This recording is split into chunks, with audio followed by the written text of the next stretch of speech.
अब आगे बढ़ो, देखो 53 में लिखा है which of the following statements is or not true when EDTA solution is added to magnesium 2+ ion.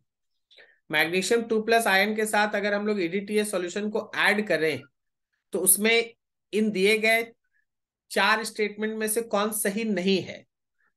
पहला लिखा है pH of the solution decreases when magnesium 2+ ion is present in hot water. ठीक है, देखिए अगर मैग्नीशियम 2+ आयन प्रेजेंट होगा तो EDTA का जो 4 ऑक्सीजन है, सॉरी 4 हाइड्रोजन है, वो H+ फॉर्म में निकलेगा। समझिएगा ध्यान से। यहाँ भी प्रीवियस क्वेश्चन में हम आपको बता रहे थे कि यहाँ पे ये जो 4 हाइड्रोजन है ये बारी बारी से निकल जाता है। अगर उसके अंदर मैग्नीशियम हुआ तो मैग्नीशियम रहेगा तो ये सब हाइड्रोजन H+ फॉर्म में निकलेगा। और अगर ये हाइड्रोजन H+ फॉर्म में निकल रहा है तो सॉल्यूशन में H+ कंसंट्रेशन बढ़ रहा है। और जैसे जैसे सॉल्यूशन में H+ कंसंट्रेशन बढ़ेगा, सॉल्ट का फॉर्मेशन होगा, H+ कंसंट्रेशन बढ़ेगा, तो H+ कंसंट्रेशन बढ़ने से pH घटेगा। ठीक है ना। जब हमारे पास, फिर से सुनिएगा, ध्यान से सुनिएगा, जब हमारे पास सॉल्यूशन के अंदर मैग्नीशियम +2 आयन है तो मैग्नीशियम +2 आयन के साथ EDTA कंबाइन करने के लिए H+ का रिलीज करेगा। जैसे जैसे H+ रिलीज होगा सॉल्यूशन में, H+ का नंबर सॉल्यूशन में बढ़ेगा, pH घटेगा। H+ का नंबर बढ़ेगा, pH घटेगा। और ये तभी हो पाएगा जब सॉल्यूशन में मैग्नीशियम +2 या कैल्शियम +2 आयन मौजूद है। अगर मौजूद नहीं है तो H+ रिलीज नहीं होगा। तो pH का वैल्यू घटता है। क्यों? क्योंकि H+ का रिलीज होता है और H+ के रिलीज होने से pH डिक्रीज करता है। तो first option is correct. Okay, हाँ। अब आ जाओ दूसरे पे। लिखा है ऐसा 4 coordinate sites of magnesium 2+ ion occupied by EDTA and the remaining 2 site occupied by water। ये गलत है, क्योंकि 6 का 6 साइट EDTA खुद ऑक्यूपाई करता है, इसलिए हम इस फिगर को आपके सामने रखे हैं। 6 का 6 मैग्नीशियम का जो साइट होगा या कैल्शियम का जो साइट होगा उसको है ना खुद EDTA ही ऑक्यूपाई कर लेता है। 4 थ्रू ऑक्सीजन, 4 थ्रू ऑक्सीजन, ये O- वाला पार्ट, और 2 नाइट्रोजन के through. Colourless MgEDTA chelate is form, बिल्कुल सही है। स्टेबल और कलरलेस प्रोडक्ट बनता है। और चिलेट इसलिए बोला जा रहा है क्योंकि यहाँ पे रिंग का फॉर्मेशन होता है। हम आपको बोले ना बहुत सारा रिंग यहाँ बनता है। तो जो हमारा कभी भी इस तरह का, जब कोई भी लिगेंड, इस तरह का कोई भी लिगेंड अगर कहीं बॉन्डिंग में इंगेज हो और उस समय रिंग टाइप स्ट्रक्चर बनने लगे तो उसको चिलेट रिंग कहते हैं। तो यहाँ कलरलेस स्टेबल चिलेट रिंग का फॉर्मेशन होता है। तो C option correct. All 6 coordinate sites of magnesium are occupied, बिल्कुल सही है। मैग्नीशियम या यूं कहो कैल्शियम भी रहता तो भी हम लोग बोलते हैं कि हाँ यहाँ पे 6 का 6 साइट जो है वो ऑक्यूपाइड है। तो आपका बी ऑप्शन हो गया, इनकरेक्ट ही चुनना था, नॉट ट्रू चुनना था, तो बी ऑप्शन हो गया। आगे बढ़िए। 54 में लिखा है 54 में लिखा है which of the following statement is incorrect. आपको इनकरेक्ट खोजना है, इनकरेक्ट खोजना है। सेंट्रल एटम और ion and the ligands attached to it are enclosed in square bracket and is collectively termed as coordination sphere। बिल्कुल सही है। स्क्वायर ब्रैकेट के अंदर कौन कौन होता है? तो मेटल एटम होता है और लिगेंड्स होता है। इसका नंबर होगा कुछ XYZ। और इसी स्क्वायर ब्रैकेट को आप कोऑर्डिनेशन स्फीयर कहते हैं। सही है भाई। The ionisable groups are written outside the bracket and are called counter ion. बिल्कुल, यहाँ पे कोई आयन होगा जो सॉल्यूशन के अंदर जाके आयोनाइज कर जाएगा और इसी को हम लोग काउंटर आयन कहते हैं। एकदम सही है। Most common coordination polyhedron are octahedral, square planar and tetrahedral. बिल्कुल सही है। आप देखिए ना, मोस्ट कॉमन लिखा है ना, तो एकदम सही बोल रहा है कि आपको सबसे ज्यादा क्या क्या स्ट्रक्चर मिलना है। टेट्राहेड्रल मिलता है, स्क्वायर प्लेनर मिलता है और ऑक्टाहेड्रल मिलता है। यही तो सबसे ज्यादा मिलता है। ठीक है, तो ये सी बी ऑप्शन करेक्ट है। तो यहाँ पे हम एक ऑप्शन देख रहे हैं, जैसे यहाँ डी में लिखा है नन ऑफ दी अबव, कोई भी गलत नहीं है, चारों का चारों, सॉरी तीनों का तीनों सही है, कोई गलत नहीं है। तो आपको अगर यहां पे टिक करना है तो आपको ये डी ऑप्शन ही टिक करना होगा। ठीक है, नन ऑफ द अबव, कोई भी इनकरेक्ट नहीं है, सब सही है। जो यहाँ लिखा हुआ है वो कंसेप्ट वाइज आप दिमाग में रखिएगा। 55 में लिखा है कंसिडर द फॉलोइंग स्टेटमेंट। फिर आपको बताना है करेक्ट स्टेटमेंट, करेक्ट स्टेटमेंट बताना, फिर आपको इसमें करेक्ट स्टेटमेंट बताना है, ठीक है।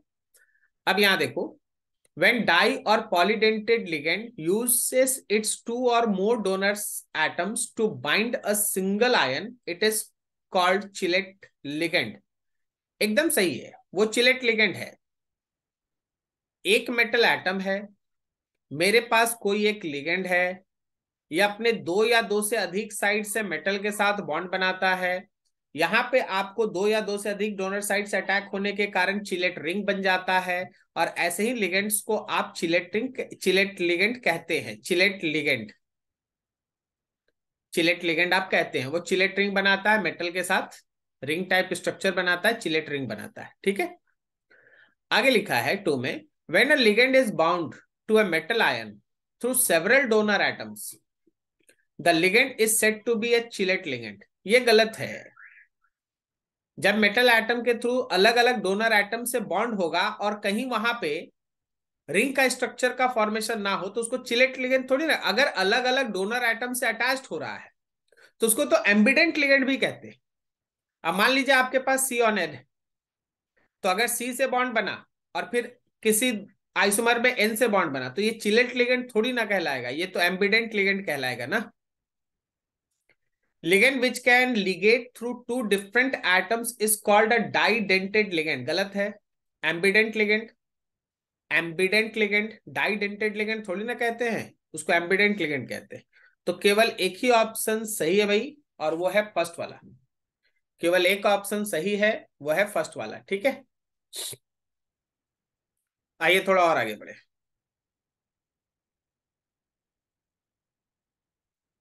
55 में लिखा है कंसिडर द फॉलोइंग स्टेटमेंट। 56, हम लोग को इसमें से करेक्ट स्टेटमेंट सेलेक्ट करना है। Correct statement, the formulas and name adopted for coordination entities are based on recommendation of UPEC। सही है भाई, यूपेक nomenclature। The charge of cation is balanced by the charge of an ion while writing the formulas of coordination entities। एकदम सही है। Cation का जितना charge आता है, एनायन का चार्ज उसको बैलेंस करता है ताकि ओवरऑल एंटाइटी जो है वो न्यूट्रल रहे। When ligands are polyatomic, their formulas are enclosed in parentheses। अगर हमारे पास लिगेंड पॉली एटॉमिक है, पॉली एटॉमिक देखो, जैसे एक लिगेंड मान लो क्लोरीन है, ठीक है, एक लिगेंड में NH3 है, लेकिन अगले लिगेंड में क्या है, NH2 है, फिर CH2 और NH2 है। तो हम लोग इसमें किसको ब्रैकेट में लिखते हैं, हम लोग इसको ब्रैकेट में लिखते हैं जिसमें पॉली एटॉमिक हो। इसको ऐसे ही लिख देते हैं, लिगेंड को ऐसे ही लिख देते हैं, NH3 को ऐसे ही लिख देते हैं, वाटर रहेगा तो ऐसे ही लिख देंगे। लेकिन जब हम मान लीजिए पॉली एटॉमिक है, एक से ज्यादा तरह का, दो से ज्यादा तरह का है ना एटम्स उसके अंदर मौजूद है, तो उसको हम लोग को ब्रैकेट के अंदर लिखना चाहिए, इंक्लोज्ड इन पैरेंथेसिस। बिल्कुल सही। There should be no space between the ligands and the metal within a coordination sphere. हाँ, कोई स्पेस छोड़ने का जरूरत नहीं, आप रनिंग लेटर में सबको एक साथ लिख सकते हैं। खोजिए ऑप्शन, चारों का चारों सही है, so D option is there. चारों का चारों सही है, D option is there, okay. और ये सब आपके यूपेक नोमेनक्लेचर का थ्योरेटिकल सेक्शन है। यूपेक नोमेनक्लेचर का थ्योरेटिकल सेक्शन है। अगर आप यूपेक नोमेनक्लेचर को अच्छे से याद रखे हैं, उसका थ्योरी याद रखे हैं, नाम लिखते हैं, तो आप ये सब है ना बहुत सही तरीके से जा सकते हैं, ठीक है, समझिएगा। 57 में लिखा है consider the following statement. AgNH3 AgCN is named as diamine silver 1 dicyanoargentate 1। मेरे हिसाब से एकदम सही है, ठीक है ना, सही है। AgNH3 और साथ में आपके पास मौजूद है AgCN। अब आप इसका नाम कैसे लिखेंगे, पहले तो आप यहां ध्यान रखिए कि सिल्वर का ऑक्सीडेशन नंबर दोनों केस में सेम होगा। तो इसका ऑक्सीडेशन नंबर निकालने का तरीका है XNH3 का होल टू, फिर से X और Cn माइनस का -1 इंटू 2 इज इक्वल्स टू 0। यहां से हम लोग सॉल्व किए तो बना गया। अब पहले हम लोग लिखेंगे केटाइनिक कोऑर्डिनेशन स्पेयर का नाम, तो इसका नाम हो गया हम लोगों का डाई एमाइन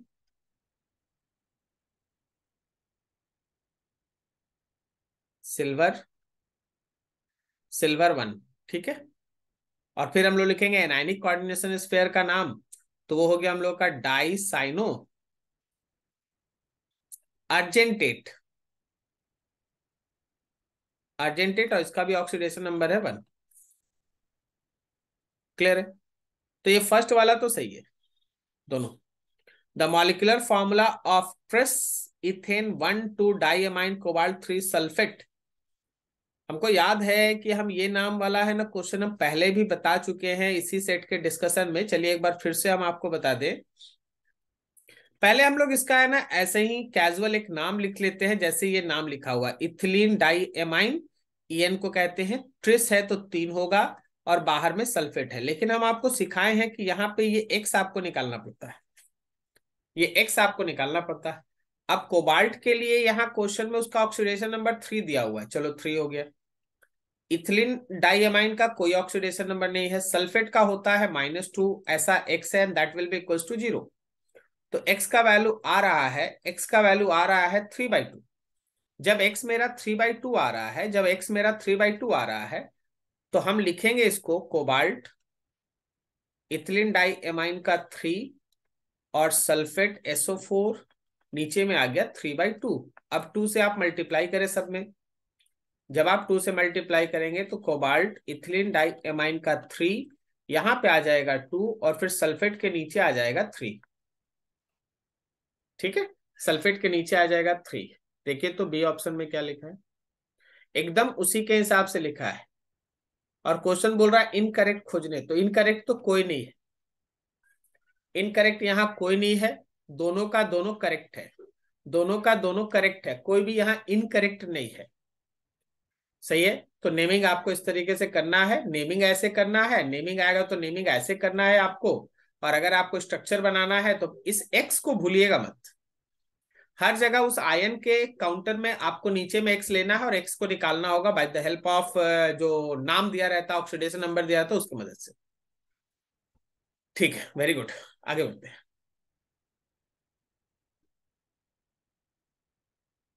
58 में लिखा है which of the following statement is incorrect. आपको इनकरेक्ट खोजना है, incorrect. Stereoisomers have different chemical formula, यहीं पे इनकरेक्ट हो गया, केमिकल फार्मूला तो सेम रहता है, ठीक है। Stereoisomer have different chemical formula, chemical bonds, but they have same spatial arrangement, गलत है। Chemical formula same, chemical bond same, spatial arrangement same, but they differ only in their ability to rotate plane polarise light. Plane polarise light को कोई एक isomer clockwise घुमाता है तो कोई दूसरा आइसोमर एंटी क्लॉकवाइज घुमाता है, बस इतने ही का डिफरेंस होता है। ना केमिकल फॉर्मूला अलग होता है, ना स्पेशल अरेंजमेंट अलग होता है, ना बॉन्ड अलग होता है, ये सब सेम होता है। तो पहला वाला इनकरेक्ट है भाई। Next B, homoleptic carbonyls are formed by most of the transition metals. Homoleptic, वैसे पर्टिकुलर कॉम्प्लेक्स को होमोलेप्टिक कहते हैं जिसमें एक ही तरह का लिगेंड्स मौजूद होता है, उसको होमोलेप्टिक कहते हैं। जैसे तुमको निकल का मिलेगा, जैसे तुमको आयरन का मिलेगा, एक्सेट्रा। इन सब में देखने वाली बात यह है कि जो मेटल एटम है वो ट्रांजिशन है, ट्रांजिशन मेटल्स है, तो ये सही है। impure nickel is converted to nickel CO4 which is decomposed to yield pure nickel। ये निकल के प्योरिटी का एक स्टेप है, सही है। Familiar color reactions given by metal ions form the basis for their detection and estimation by classical and instrumental method of analysis। ये आपको है ना कार्बोनाइल, ये आपको कार्बोनाइल कंपाउंड्स का है ना जो यूज है उसको पढ़ना चाहिए। जब आप बुक्स को पढ़ेंगे तो आप देख पाएंगे कि हाँ उसका एक यूज ये भी है, सही है। तो first statement is incorrect and rest B C and D are correct. आगे बढ़ो।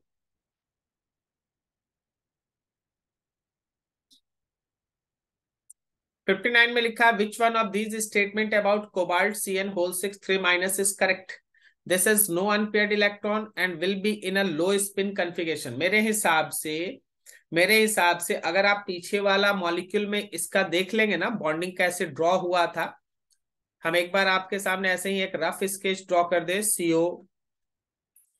Cn whole 6 minus 3। यहाँ पे सबसे पहले आप कोबाल्ट का ऑक्सीडेशन नंबर निकालिएगा। हम फिर से इसको एक तरह से बना ही रहे हैं, लेकिन ऐसा ये मॉलिक्यूल पहले भी 2-3 बार हो चुका है, तो आपको इसमें कोबाल्ट +3 मिलेगा। कोबाल्ट का खुद का क्या बोलते हैं एटॉमिक नंबर 27 होता है, लेकिन जब आप कोबाल्ट 3 का कन्फिगरेशन लिखिएगा तो आर्गन के साथ 4s का 2 इलेक्ट्रॉन निकला है और एक 3d का इलेक्ट्रॉन निकला है, तो कुल मिला के आपके पास 3d6 होगा। जब आप 3d6 बनाते हैं, समझिएगा जी ये सब बार बार हो चुका है तो अब ज्यादा समय देखो कर। जब आप 3d6 बनाते हैं तो डी के अंदर 6 इलेक्ट्रॉन आपको दिखेगा, और जैसे ही आप इसके साथ किसी स्ट्रॉन्ग लिगेंड जैसे Cn माइनस को आप भेज रहे हैं तो ये 6 का 6 इलेक्ट्रॉन पेयर्ड हो जाएगा, और ये 6 का 6 इलेक्ट्रॉन पेयर्ड हो जाएगा, पेयर्ड होके सब 3 ऑर्बिटल के अंदर आ जाएगा। इसमें आ जाएगा 2 इलेक्ट्रॉन, इसमें आ जाएगा 2 इलेक्ट्रॉन, इसमें आ जाएगा 2 इलेक्ट्रॉन, तो all electrons are paired, so it is low spin complex. All electrons are paired, so it is low spin complex and no unpaired electron is left, so A option is correct. कोई unpaired electron इसके अंदर नहीं बचा है, कोई unpaired electron इसके अंदर नहीं बचा है, इसके अंदर सारा का सारा इलेक्ट्रॉन्स पेयर्ड हो गया है, तो ये लो स्पिन कॉम्प्लेक्स बनाएगा, ये इनर ऑर्बिटल कॉम्प्लेक्स बनाएगा। इसका हाइब्रिडाइजेशन अगर आप लेंगे तो D2sp3 आएगा, इसका स्ट्रक्चर अगर आप बताइएगा तो ऑक्टाहेड्रल आएगा। इसके अंदर 3 lone pair of electron metal के अंदर है, तो ये सब चीज आपके पास है, और ये पहले भी हो चुका है, 2-3 बार हो चुका है, तो अब एक बार और आपके सामने जल्दी जल्दी निकल।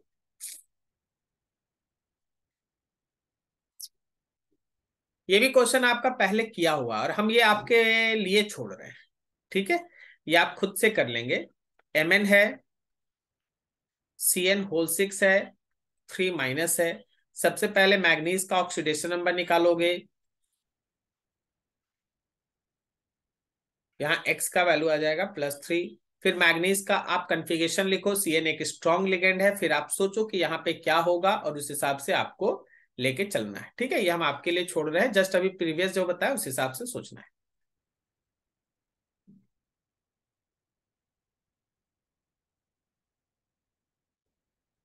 What is true about MnCl6 3 minus, Fe F6 3 minus and CO F6 3 minus? 1 में लिखा each of these are outer orbital complex, बोला गया है कि ये सब है ना आउटर ऑर्बिटल कॉम्प्लेक्स है, ठीक है। देखिए हम तो आपको एक ही चीज देख पा रहे हैं कि यहाँ जो 3 लिगेंड है, एक है Cl, 3 ही नहीं 2 ही है, Cl है और F माइनस, ये दोनों जो है वो वीक लिगेंड है, वीक लिगेंड। तो वीक लिगेंड में अगर आप केवल सेंट्रल एटम के अंदर कन्फिगरेशन और ऑक्सीडेशन नंबर देख लेंगे ना तो आप सब आंसर दे पाएंगे। जरा देखिएगा, हमें ना थोड़ा MnCl6 है 3 माइनस, डायरेक्ट लिख दे, यहाँ Mn का ऑक्सीडेशन नंबर +3 आएगा, तो अगर Mn +3 आ रहा है तो उसका कन्फिगरेशन होगा आर्गन। Mn मैग्नीज, मैग्नीज के अंदर है ना 25 इलेक्ट्रॉन होता है, 4s का 2 इलेक्ट्रॉन और 4s का 2 इलेक्ट्रॉन और 3d का 1 इलेक्ट्रॉन निकल गया, तो 25 में से 3 गया तो कितना बचा 22, तो यहाँ पे आएगा 3d4। इसका मतलब ये है कि 3d के अंदर 4 इलेक्ट्रॉन है, 3d के अंदर 4 इलेक्ट्रॉन है, ठीक है। अब देखो जब तुम इसका 4 इलेक्ट्रॉन के साथ जब तुम इसका 6 ऑर्बिटल 6 कोऑर्डिनेशन नंबर सेटिस्फाई करने जाओगे, तो चलो भाई 3d में 4 इलेक्ट्रॉन है, तो आप चाह के भी ये अंदर वाला एक खाली ऑर्बिटल आप बॉन्डिंग में नहीं ले सकते, क्योंकि अंदर वाला एक ऑर्बिटल लोगे तो एनर्जी क्राइटेरिया से फिर बाहर वाला डी ऑर्बिटल नहीं ले पाओगे, जबकि तुमको तो 6 चाहिए, तो आपको 1s 3p और 2d बाहर से लेना पड़ेगा, sp3d2। ठीक है, ये खाली है लेकिन आप इसका यूज नहीं कर सकते, नॉट बीन यूज्ड, आप इसका यूज नहीं कर सकते। सही है, कोऑर्डिनेशन नंबर 6 के लिए आप एक साथ अंदर और बाहर का डी ऑर्बिटल नहीं ले सकते, तो sp3d2 ही होगा, sp3d2 होगा। अब आगे इसी तरह आयरन का भी कर लेना, कोबाल्ट का भी कर लेना, इन दोनों में तो एकदम श्योर रख लो कि sp3d2 आएगा ही आएगा। ठीक है, और इसमें भी आएगा, क्यों? क्योंकि इसका डी ऑर्बिटल का अंदर में ही खाली भी नहीं बचेगा। इच ऑफ दीज आर पारामैग्नेटिक, सब में अनपेयर्ड इलेक्ट्रॉन बचेगा ही, क्यों? क्योंकि हमारे पास लिगेंड वीक है तो इलेक्ट्रॉन्स पेयर्ड नहीं हो रहा है, अनपेयर्ड इलेक्ट्रॉन बचेगा ही।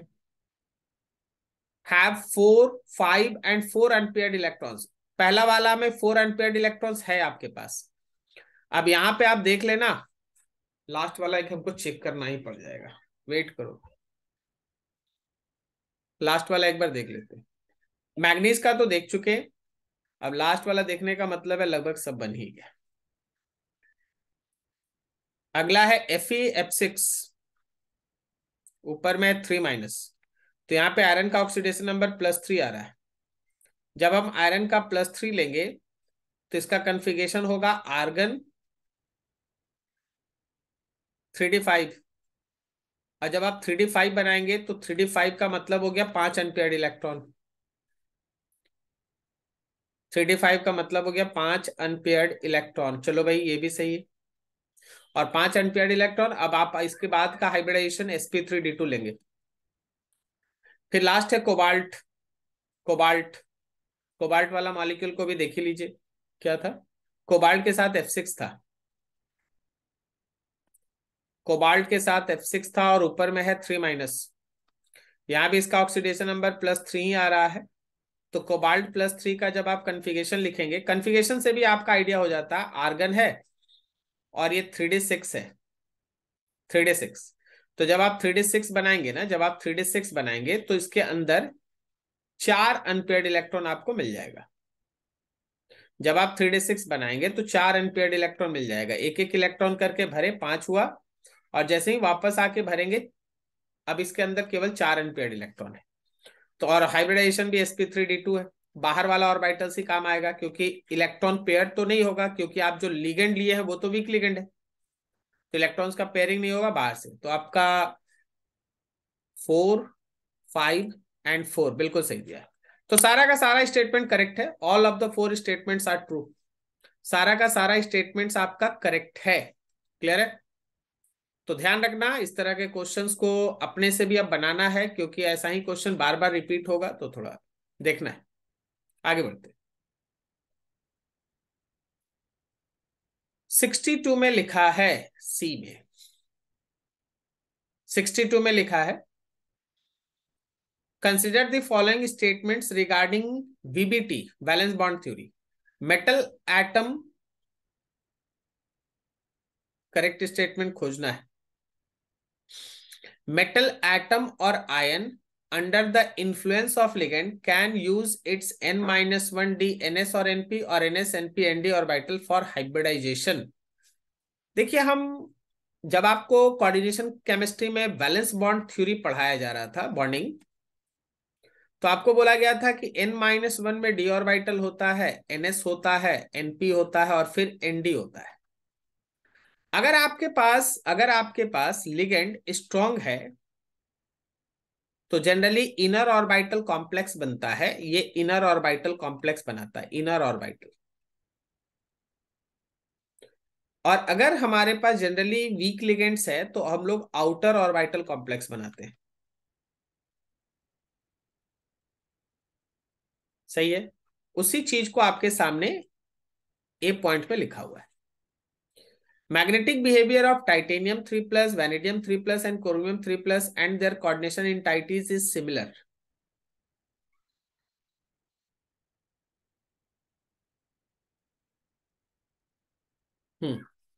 सबके सबके अंदर अनपेयर्ड इलेक्ट्रॉन है, और अनपेयर्ड इलेक्ट्रॉन सबका अनपेयर्ड इलेक्ट्रॉन, इसका मतलब दे ऑल आर पारामैग्नेटिक, ये सब पारामैग्नेटिक है, तो उनका मैग्नेटिक बिहेवियर भी सेम है।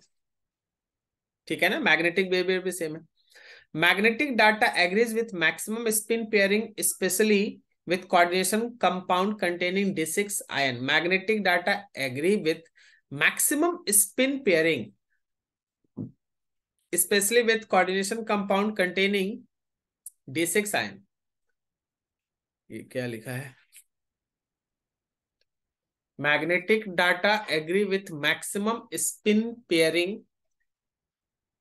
especially with coordination compound containing d6. हाँ चलिए देखिए, जब आप d6 कॉन्फ़िगरेशन लेते हैं ना, जब आप d6 कॉन्फ़िगरेशन लेते हैं तो ये इतना वेल बैलेंस्ड d6 होता है कि आप जैसे ही कोई एक स्ट्रॉन्ग लिगेंड इसके नजदीक लाएंगे, स्ट्रॉन्ग लिगेंड, ये आराम से 3 ऑर्बिटल के अंदर फिट बैठ जाएगा। 3 ऑर्बिटल में 6 का 6 इलेक्ट्रॉन आपस में पेयर्ड होकर रहने लगेगा और आपको 2 ऑर्बिटल खाली मिल भी जाएगा, जिसको आप बॉन्डिंग में बहुत इजीली यूज कर सकते हैं, जिसको आप बॉन्डिंग में बहुत इजीली यूज कर सकते हैं। क्लियर है? तो एकदम सही दिया है कि ये आगे ऑर्बिटल्स यूज भी होगा फॉर हाइब्रिडाइजेशन। इसी में ना आप निकालते D2sp3, करेक्ट है, तो ये भी सही है।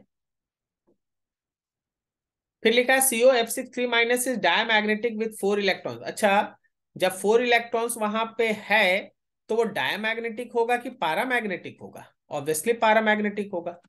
ठीक है, while CO this is paramagnetic. अब चलो ना, पहला ही वाला गलत हो गया तो फोर्थ तो इनकरेक्ट है, तो स्टेटमेंट करेक्ट में चुनना था। तो 1 2 एंड 3, 1 2 एंड 3। ठीक है, हर चीज को अच्छे से इस तरह से सोच सोच के धीरे धीरे आगे बढ़ना है, धीरे धीरे आगे बढ़ना है। ठीक है, बढ़ते रहो।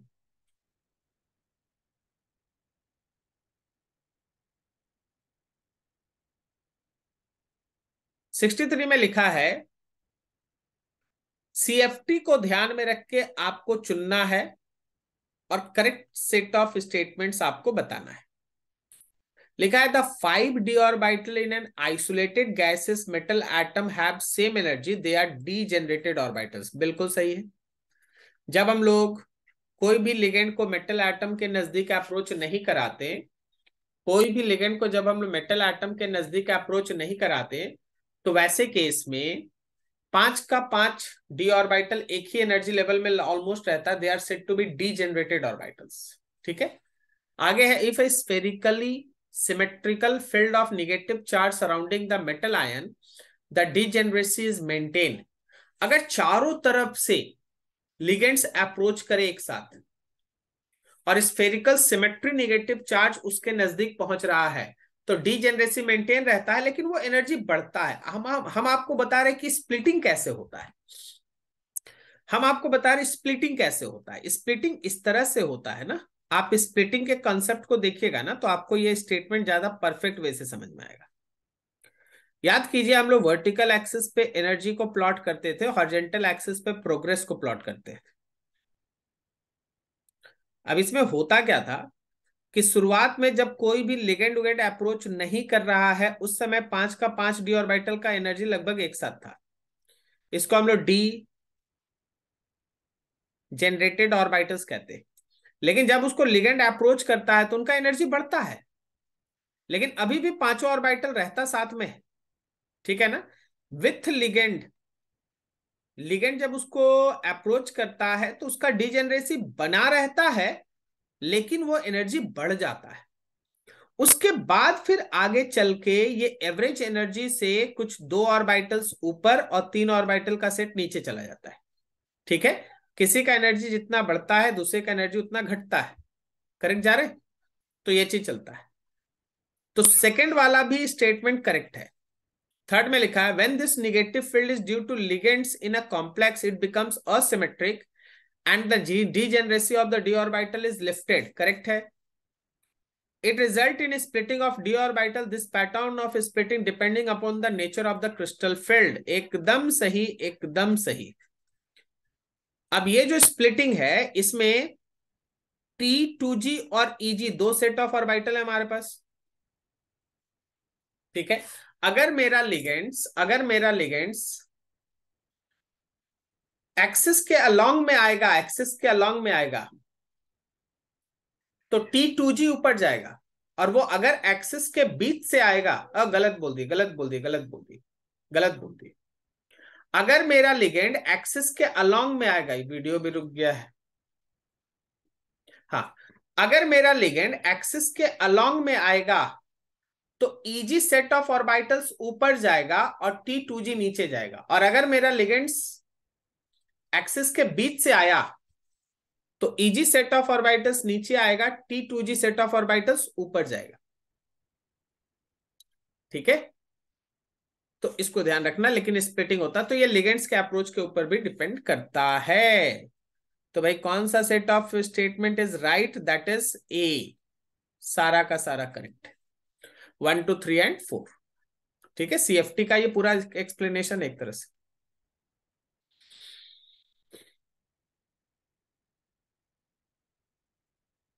सिक्सटी 64 में लिखा है,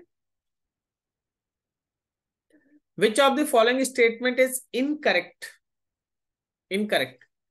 The G subscript is used for the octahedral and square planar complex with have center of symmetry. चलिए सही है। Low spin tetrahedral complex are not found because CFSE is lower than pairing energy. हाँ सही है। देखिए, crystal field splitting energy low spin tetrahedral complex इसलिए नहीं मिलता है क्योंकि उसमें क्रिस्टल फील्ड का जो स्प्लिटिंग एनर्जी है वो कम होता है पेयरिंग एनर्जी से। इसलिए हमेशा ध्यान रखिएगा कि जब भी टेट्राहेड्रल स्प्लिटिंग हो ना, समझिएगा, टेट्राहेड्रल स्प्लिटिंग समझिएगा, टेट्राहेड्रल स्प्लिटिंग में लो एनर्जी गैप क्रिएट होता है, लो एनर्जी गैप क्रिएट होता है बिटवीन T2G एंड Eg। सो ऐसा मानो कि टेट्राहेड्रल स्प्लिटिंग में जो फ्री एनर्जी है ना, वो पेयरिंग एनर्जी से कम पड़ जाता है। पेयरिंग एनर्जी से अगर कम पड़ जाता है तो ऐसे केस में pairing is not allowed, pairing is not favourable. Pairing उस केस में फेवर नहीं करता, इसलिए लो स्पिन कॉम्प्लेक्स नहीं बनता है, हाई स्पिन कॉम्प्लेक्स बनता है। पेयरिंग नहीं हुआ तो हाई स्पिन कॉम्प्लेक्स का फॉर्मेशन होता है। तो ये भी तो भाई एकदम सही सही है, 64 का सही है। CFT attribute the color of coordination compounds to DD transition of the electron, बिल्कुल सही है। जब हमारा इलेक्ट्रॉन, जब हमारा ट्रांजिशन हो गया, जब हमारा स्प्लिटिंग हो गया, इलेक्ट्रॉन है ना, मतलब दोनों ऑर्बिटल्स के बीच इलेक्ट्रॉन एक हायर ऑर्बिटल से लोअर ऑर्बिटल में जंप करने लगा तो एनर्जी रिलीज होगा, और जो एनर्जी रिलीज होगा कलर उसके हिसाब से। ठीक है, in the presence of ligand crystal field splitting does not occur and hence it's substance is colourless. गलत है। लिगेंड के प्रेजेंस में क्रिस्टल फील्ड स्प्लिटिंग होता है, और क्रिस्टल फील्ड स्प्लिटिंग होने के बाद अगर सारा का सारा इलेक्ट्रॉन्स पेयर्ड हो गया, सही है, तब उस केस में कलर कंपाउंड नहीं बनता, कलरलेस बनता है, कलर्ड नहीं बनता। कलर्ड बनने के लिए उसके अंदर अनपेयर्ड इलेक्ट्रॉन का होना जरूरी है। अगर अनपेयर्ड इलेक्ट्रॉन होगा तब कलर्ड कंपाउंड का फॉर्मेशन होता है। स्प्लिटिंग हुआ, मान लो लिगेंड स्ट्रॉन्ग था, तो जब इलेक्ट्रॉन स्प्लिटिंग के अंदर ऊपर से नीचे जंप किया तो पेयरिंग एनर्जी से रिलीज एनर्जी बड़ा हो गया, इलेक्ट्रॉन्स पेयर्ड हो गया। जैसे ही इलेक्ट्रॉन्स पेयर्ड हो गया, कलरलेस कंपाउंड का फॉर्मेशन होने लगता है। तो डी वाला ऑप्शन इनकरेक्ट। थोड़ा और आगे बढ़िए। 65 में लिखा है,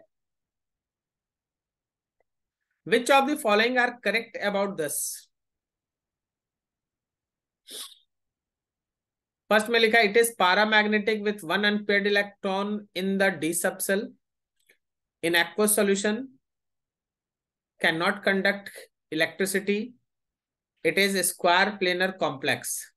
देखिए, सेकेंड वाला तो तुरंत से इनकरेक्ट कर लीजिए, क्योंकि ये एक्वस सॉल्यूशन में जरूर कंडक्ट करेगा करंट इलेक्ट्रिसिटी, क्योंकि ये एक्वस सॉल्यूशन में CuNH3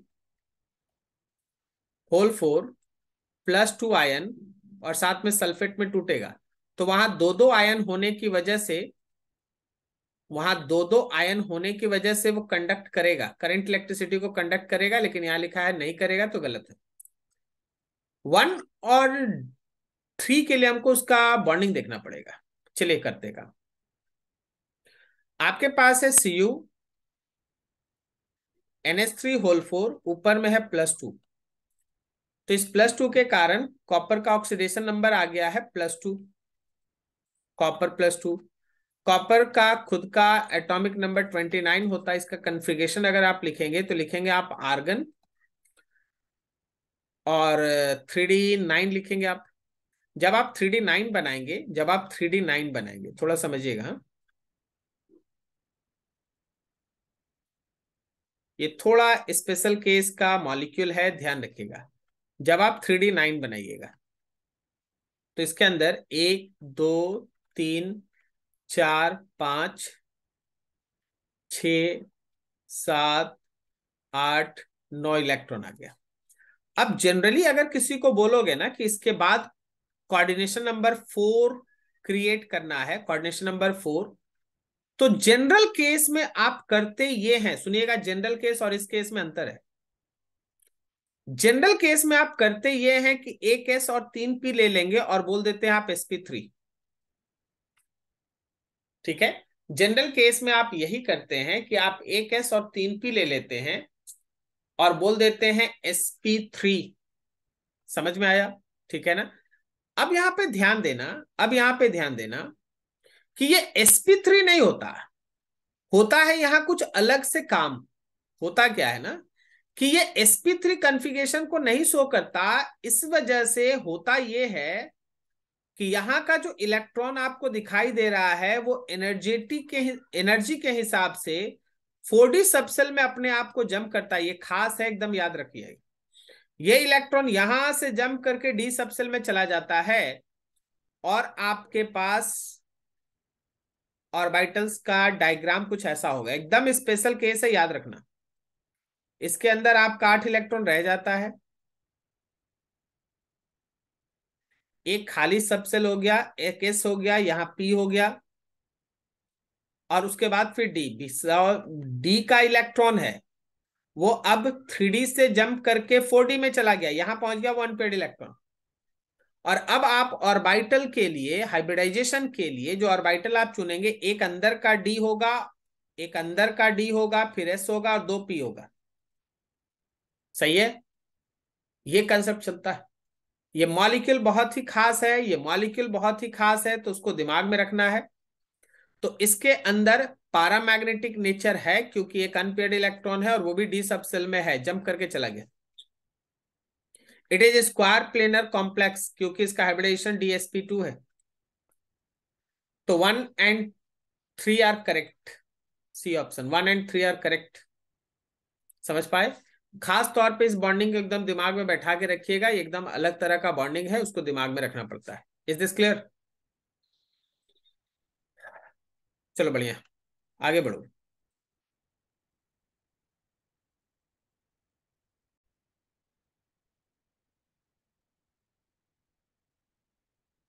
66 एसर्शन रीजन है। ठीक है, लिखा है when EDTA solution is added to magnesium ion then 4 coordinate sites of magnesium 2+ occupy and remaining 2 occupy by water। ये तो इनकरेक्ट है ना, आज ही हम लोग डिस्कस किए। ऑल 6 बॉन्ड्स मैग्नीशियम का EDTA ही बनाता है, और वो हम लोग पीछे स्ट्रक्चर में भी देख चुके हैं। EDTA is a hexadentate ligand. Reason is right, assertion is wrong. आगे बढ़ो। 67 में लिखा है assertion usually a sulfate ion is a bidentate ligand but it can also act as monodentate ligand in certain complex। बिल्कुल सही है। Sulphate के पास 2 oxygen होता है जिसपे माइनस है, तो जरूरत पड़ने पे वो दोनों ऑक्सीजन के थ्रू बॉन्ड बना सकता है, लेकिन वो मेनली एक ही ऑक्सीजन के थ्रू बॉन्ड बनाता है। तो assertion इज राइट। ठीक है, assertion is right. Many times multidentate ligand do have flexidentate character। Flexidentate character कहने का मतलब हो सकता है कि वो बाइडेंटेड है, जैसे इस प्रीवियस assertion में लिखा है कि वो बाइडेंटेड है, लेकिन जरूरत अगर मोनोडेंटेड की तरह एक्ट करने का है तो मोनोडेंटेड लिगेंड की तरह काम करेगा। इसी को कहते हैं फ्लैक्सीडेंटेड कैरेक्टर। तो reason is also the correct explanation of assertion. तो assertion right, reason right, and reason is the correct explanation of assertion. 68. Square planar complex do not shows optical isomerism, right? Optical isomerism के लिए, optical isomerism के लिए जरूरी होता है कि वहां ऑक्टाहेड्रल स्ट्रक्चर बने, तब फिर आगे बढ़ते हैं। फिर है the complex do not possess chiral structure. ऐसा नहीं है कि कॉम्प्लेक्स के पास कायरल स्ट्रक्चर नहीं हो सकता। कायरल स्ट्रक्चर तो सीधा इस बात पे डिपेंड करता है कि चार का चार बॉन्ड पे अलग अलग तरह का ग्रुप्स मौजूद हो।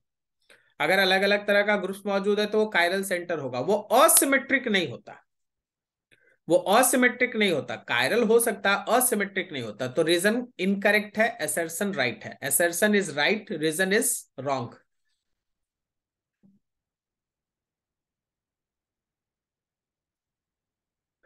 69 में लिखा है the total number of isomers shown by cobalt this complex ion is 3। देखिए मेरे हिसाब से ये सही है। कारण क्या है ना कि ये जो कोबाल्ट का आप कितना हो गया यहां बनाइएगा ना, तो देखिए इसमें हम आपको दिखाते हैं ईएन मान लो इन दोनों तरफ से बॉन्ड बना रहा है और सीएल सीएल यहां से बॉन्ड बना रहा है और फिर ईएन ईएन इधर से बॉन्ड बना रहा है। तो ये आपका सीस आइसोमर है, ये आपका सीस है। और फिर आप इसी का एक ट्रांस बना सकते हो कोबाल्ट। चलिए ये ईएन इधर से आ गया, फिर ईएन इधर से आ गया,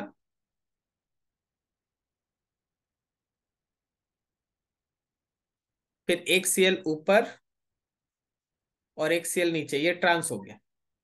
अब आप जरा गौर करो, जो हमारा सीस आइसोमर है उसका जो आप मिरर इमेज बनाओगे ना, उसका जो आप मिरर इमेज बनाओगे,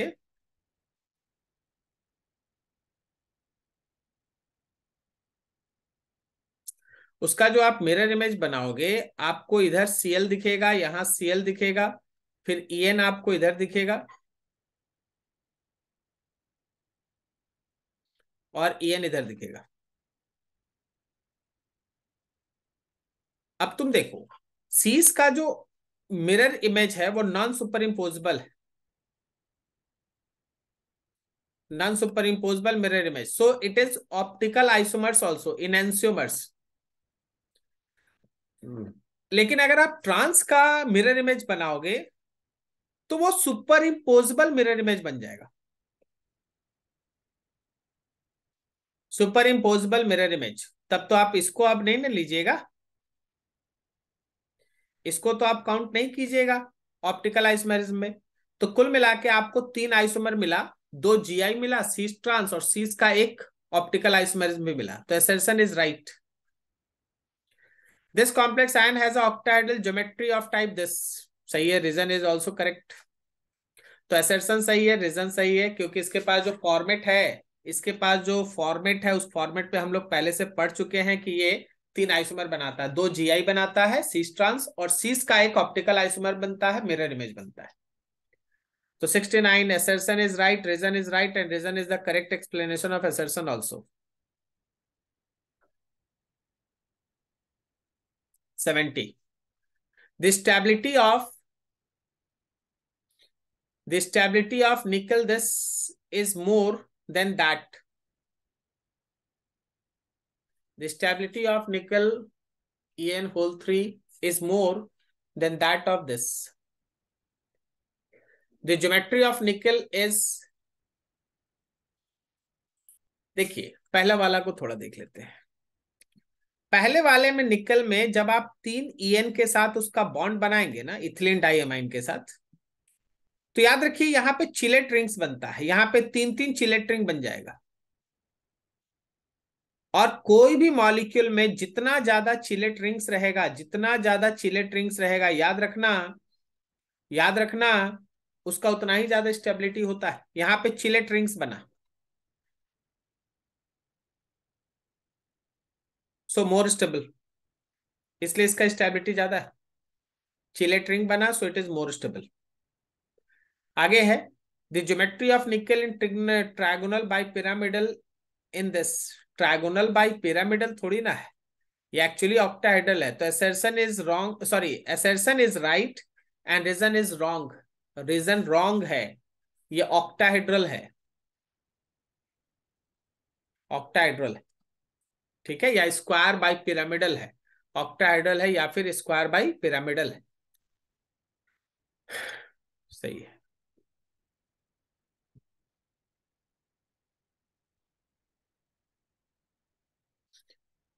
नेक्स्ट है potassium ferricyanide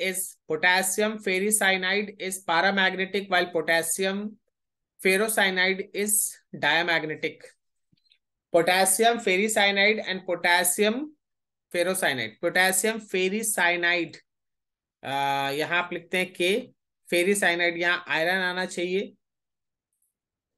CN6, यहाँ पे आना चाहिए 3, तो यहाँ पे आ जाएगा, कितना लगेगा यहाँ पर 3। और पोटेशियम फेरोसाइनाइड K4 FeCN6। अब यहाँ पे आयरन का ऑक्सीडेशन नंबर है +3 और यहाँ पे आयरन का ऑक्सीडेशन नंबर है +2। जब हम लोग आयरन का ऑक्सीडेशन नंबर +3 लेंगे ना, तो उसके अंदर आयरन का +3 में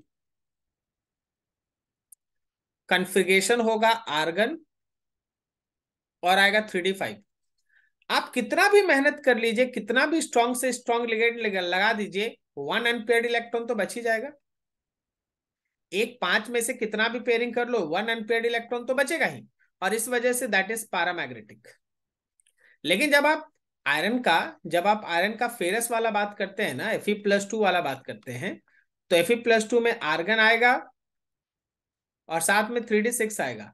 अब d6 जैसे ही आया और आप इसमें एक स्ट्रॉन्ग लिगेंड डाल दिए, ऑल इलेक्ट्रॉन्स आर पेयर्ड, सारा का सारा हो गया इलेक्ट्रॉन पेयर्ड, और जैसे ही सारा का सारा इलेक्ट्रॉन पेयर्ड हो गया, याद रखना that becomes diamagnetic. So assertion is right. Reason में लिखा है crystal field splitting in ferrocyanide ion is greater than that of, ऐसा नहीं है, इसका ये कंसेप्ट नहीं है।